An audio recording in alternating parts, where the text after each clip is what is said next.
আজকে আপনাদের সাথে ছোট্ট করে একটা ভর্তার রেসিপি শেয়ার করছি। এটা আমার খুব পছন্দের একটা ভর্তা। তো এখানে বরবটি সিদ্ধ করে নিচ্ছি আমি।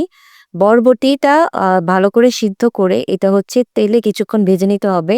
এটার পানিটা টানিয়ে ফেলতে হবে। এবং এর সাথে দিয়ে দিব হচ্ছে আমি মাছ ভাজি।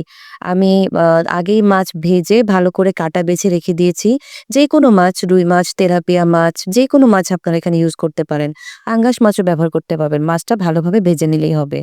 তারপরে এখানে আমি এড করে দিয়েছি ৩-৪ টা কাঁচামরিচ। আপনারা চাইলে শুকনো মরিচ এড করতে পারেন। আমি এখানে কাঁচামরিচটা দিয়েই বানাবো। তারপরে দিচ্ছি পেঁয়াজ।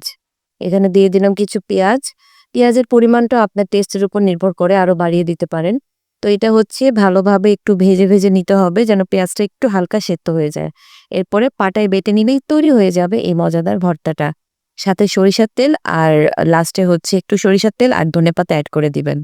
তো ব্যাস এই ছিল আজকের ছোট্ট একটা ভর্তার রেসিপি। আশা করি আপনাদের কাছে ভালো লেগেছে।